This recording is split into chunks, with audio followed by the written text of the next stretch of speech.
Joining me now is Namo Abdulla. He is the Washington Bureau Chief of Rudaw News Network, a news channel based in Iraqi Kurdistan. A lot to dive into here. We've got the tweet where Trump says he's going to devastate Turkey economically. Then, of course, the follow-up phone call where they're talking about a safe zone. Give me your take on the events of the last 24 hours. A lot to digest. Well, absolutely. A lot has happened over the past 24 hours. President Trump, out of the blue, basically tweeted that he's prepared to devastate Turkish economy. And of course, that was unexpected because that just comes only 2 weeks or 3 weeks after a very productive phone call he had with President Erdogan. In that phone call, he reportedly promised Erdogan, and he actually later talked about it, that he will withdraw U.S. forces from Syria so that the Turks can play that role. But now it seems that the withdrawal happens at a much slower pace. Also, the United States is trying to find a middle ground between the Kurds, who have been fighting alongside fighting on behalf, actually, of the world against this terror group known as the Islamic State, and also its NATO ally, Turkey. In fact, the Syrian Kurds, thousands of them have died in this battle against ISIS. As you said, the U.S. kind of backing them. It's been a staunch ally of the U.S.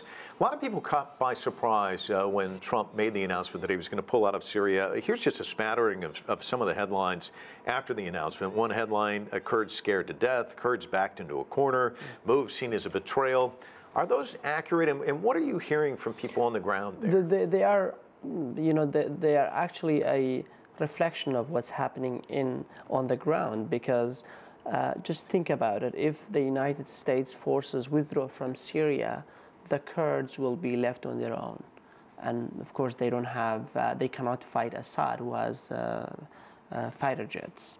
And then a lot of people, especially Assad allies, see them as traitors for having collaborated with the United States in the first place. And then you have Turkey, which is threatening to invade Syria and take some of those border towns, which are predominantly Kurdish towns. So the Kurds basically sees this as some sort of betrayal. Basically, it's like you used us for as long as you needed us, and now as you don't need us, basically we become disposable. That's the feeling, you get. Yeah, well, the senator from Florida, Marco Rubio, says it's going to lead to slaughter of the Kurds and actually a rebound for ISIS in the region. Do you think that's accurate? ISIS is not fully defeated yet. And so when there's a vacuum, ISIS is always willing to exploit. And according to the Pentagon, I think there are over 10,000 ISIS fighters, an estimated 10,000 ISIS fighters left in that region, in Iraq and Syria. And in Iraq, actually, they've been engaged in hit-and-run attacks or explosions. So ISIS remains a threat.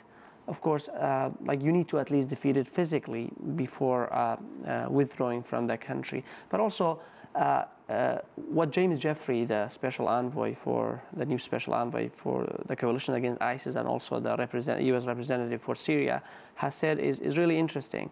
He talks about an enduring defeat. An enduring defeat he defines as a defeat that doesn't lead to the resurgence of ISIS.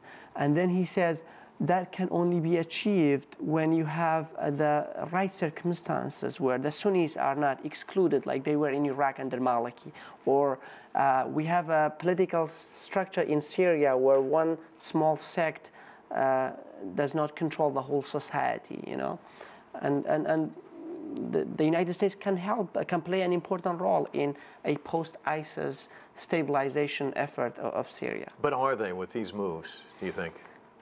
Well, the withdrawal of U.S. forces will actually leave U.S. diplomacy almost meanegless, without teeth. I mean, what kind of impact will you have on post-ISIS negotiations, political negotiations, if you don't have the force backing your diplomacy? on the ground. So what about this talk of a safe zone, buffer zone? that is actually very interesting. That is the only part of President Trump's tweet that wasn't welcomed by the Kurds, because this is something that Turkey has long demanded. Turkey wants to control at least a 20-mile zone along its border, so that it can. That includes a lot of Kurdish cities, of course, and towns. So the Kurds don't like that, and they want to be in control naturally of their own areas. But I think the United States is trying to pressure the Kurds to accept some middle ground with the Turks. So the United States is not going to allow Turkey apparently to attack the Kurds. But the Kurds, I don't know what kind of compromise are they willing to offer. It's going to be interesting to watch. Namo, thanks so much for coming in. Really appreciate your analysis.